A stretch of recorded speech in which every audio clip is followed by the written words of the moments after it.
Islamic mortgage banking क्या है? Trellis housing finance की तालीमी वीडियो। जब आप बाजार से कुछ सामान खरीदने जाते हैं तो दुकान वाला आपको अपना सामान मुनाफे के साथ फरोख्त करता है। कोई भी दुकानदार आपको अपना सामान उसकी कीमत खरीद पर नहीं बेचता। मिसाल के तौर पर अगर आप चक्की पर आटा खरीदने जाते हैं तो दुकानदार ने जो गंदम 30 रुपए किलो खरीदी होती है उसका आटा आपको 60 या 70 रुपए फी किलो के हिसाब से देता है। इसी तरह अगर आप फर्नीचर मार्केट कोई अलमारी या सोफा सेट खरीदने जाएं तो दुकानदार आपको वो फर्नीचर मुनाफे के साथ बेचता है। फर्ज करें कि दुकानदार ने वो फर्नीचर 40,000 का तैयार किया है लेकिन आपको वही फर्नीचर 60,000 का बेचता है। इसकी वजह यह है कि दुकानदार फर्नीचर का काम ही इसीलिए करता है ताकि कुछ मुनाफा कमा सके। आमतौर पर कारोबारी हजरात अपने लिए 20 से 30% मुनाफा रखते हैं, यानी अगर कोई सामान वो 100 रुपए का खरीदते हैं तो उस पर 20% मुनाफा रखकर 120 का बेचते हैं। आम नोयत के पेशों में शरह मुनाफा इतनी ही होती है।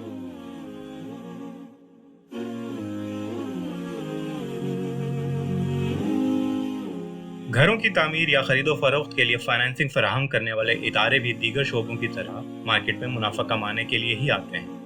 फ़र्क यह है कि दूसरी कंपनियां आपको कोई काबिल इस्तेमाल चीज़ बेचते हैं जैसे कपड़े या रोज़मर्रा इस्तेमाल की अशिया, या फिर आपको कोई खिदमत फराहम करते हैं जैसे एक जगह से दूसरी जगह ट्रांसपोर्ट या बरक़ी आलात की मरम्मत वगैरह, जबकि फाइनेंसिंग कंपनियां आपको माली इआनत और फाइनेंस फराहम करती हैं।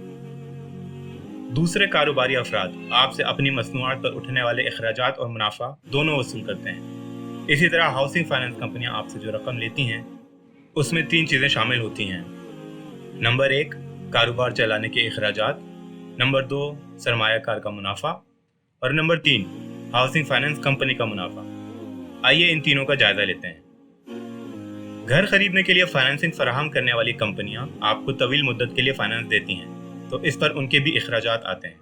मिसाल के तौर पर उनकी लाइसेंसिंग फीस, स्टाफ की तनख्वाहें, उनके दफातर का किराया, प्रोसेसिंग के अखराजात, कानूनी मुशावरत की फीस वगैरह।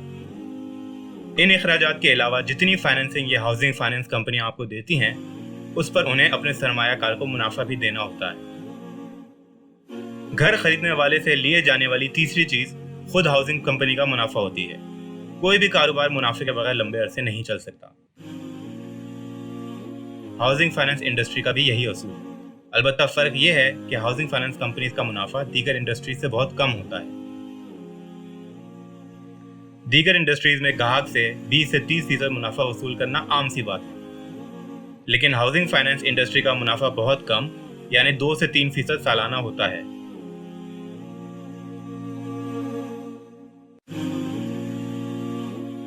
किसी भी कारोबार में सरमाया लगाते वक्त सरमायाकार 2 चीज़ों पर गौर करते हैं। पहला ये कि इस सरमायाकारी पर रिस्क कितना है और नुकसान का क्या अंदेशा है। सरमायाकार ऐसी जगह सरमाया नहीं लगाते जहां नुकसान का खतरा उनके मुतवक्का मुनाफे से ज़्यादा हो।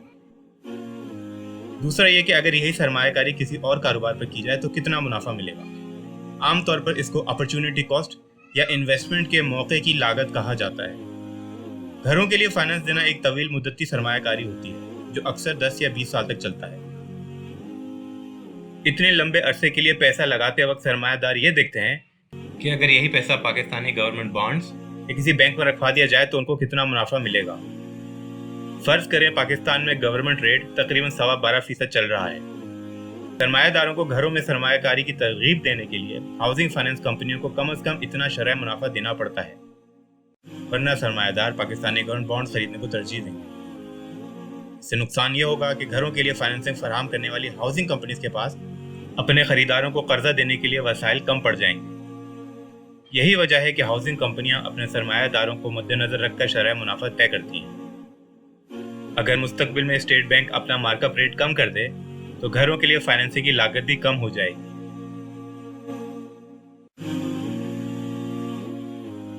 घर खरीदने के ख्वाहिशमंद सारिफीन के पास अपना घर बनाने की मुकम्मल रकम ना हो तो उनके पास 2 ऑप्शन होते हैं।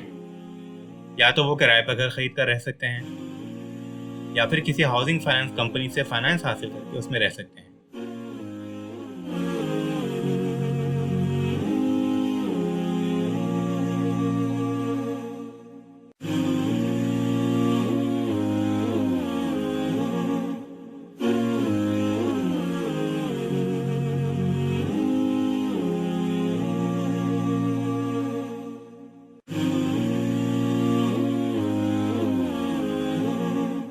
इन दोनों ऑप्शंस का जायजा लेते हैं। फर्ज करें कि आप घर खरीदने के लिए 10 साल की मुद्दत का फाइनेंस लेते हैं।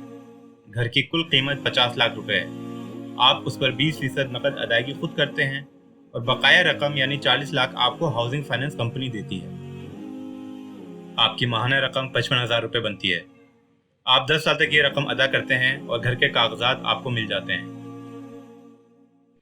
इस तरीके से अपना घर हासिल करने पर आपका कुल खर्चा तकरीबन 77 लाख रुपए पड़ता है, जिसमें वो 10 लाख भी शामिल हैं जो आपने एडवांस पेमेंट की थी।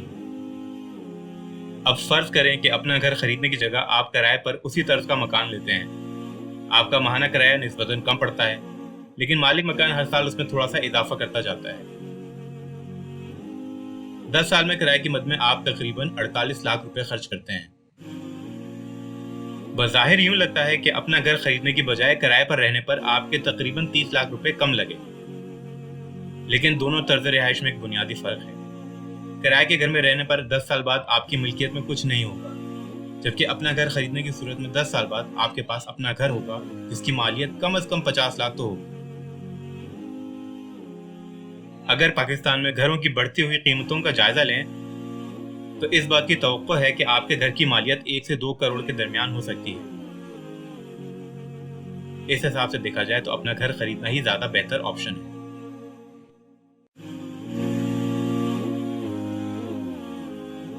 आमतौर पर आप जब भी फाइनेंस लेते हैं तो उस पर वापस करने वाली रकम असल रकम से जायद होती है। पिछली मिसाल को मद्देनजर रखें तो बहुत से लोग सवाल करते हैं कि घर खरीदते वक्त उन्होंने 40 लाख की रकम ली, लेकिन उन्हें तकरीबन 67 लाख रुपए वापस करने पड़े, तो उन्हें ये इजाफी रकम क्यों देनी पड़ी? इसकी असल वजह समझने के लिए हमें गुजरते वक्त के साथ रुपए की घटती हुई कदर को समझना पड़ेगा। हमारे बुजुर्ग बताते हैं कि जो आटा आज 70 रुपए किलो मिलता है, उनके ज़माने में ये 2 आने का 1 किलो मिलता था। ज़्यादा दूर ना भी जाएं तो ये बात सब जानते हैं कि जो घर का सामान आज से 20 साल पहले 2000 का आ जाता था, वो आजकल 10,000 से कम में नहीं मिलता। वक्त के साथ हर चीज़ की कीमत बढ़ती है और इसकी असल वजह महंगाई या रुपए की कदर में कमी है। सार्फिन को घर के लिए लेने वाले फाइनेंस को भी इसी तरीके से समझने की ज़रूरत है। अगर कोई हाउसिंग फाइनेंस कंपनी आज आपको 40 लाख का कर्जा दे रही है तो वक्त के साथ साथ इस रकम की कदर में कमी भी होगी। 10 साल बाद के 40 लाख की कदर मौजूदा 40 लाख से कम होगी, क्योंकि उसमें उतने असासे नहीं आ सकेंगे जितने आज के 40 लाख में खरीदे जा सकते हैं। यही वजह है कि घर खरीदने वालों को इजाफी कीमत ऑफर करनी पड़ती है ताकि इन्वेस्टर उनको फाइनेंस देने पर माइल हो सके। यहाँ ये बात भी वाज़ेह कर देनी चाहिए कि रुपए की बेकदरी का ताल्लुक महंगाई से है। जिस मुल्क में महंगाई ज़्यादा होती है वहाँ करेंसी की बेकदरी भी ज़्यादा होती है। इन्वेस्टर को राग़िब करने के लिए घर खरीदने वालों को ज़्यादा पैसे देने पड़ते हैं। जिस जगह महंगाई कम होती है वहाँ करेंसी की बेकदरी भी कम होती है। चूंकि पाकिस्तान में पिछले कई सालों से महंगाई का तनासुब ज़्यादा रहा है, इसलिए यहाँ पर घर खरीदने के कर्जे पर ज़्यादा रकम अदा करनी पड़ती है। इस वक्त पाकिस्तान में महंगाई की सालाना औसत शरह 10 से 15% है। ट्रेलिस हाउसिंग फाइनेंस की तरफ से ये वीडियो सार्फिन की सहूलत और मॉर्गेज मार्केट को समझने के लिए तैयार की गई है। अगर आप मजीद मालूमात हासिल करना चाहते हैं तो अभी घर हो की वेबसाइट विजिट करें या हमारी यूट्यूब चैनल सब्सक्राइब करें। अगर आप अपने लिए मॉर्गेज हासिल करना चाहते हैं तो हमें कॉल करें या हमारे FTC ऑफिस तशरीफ लें। शुक्रिया।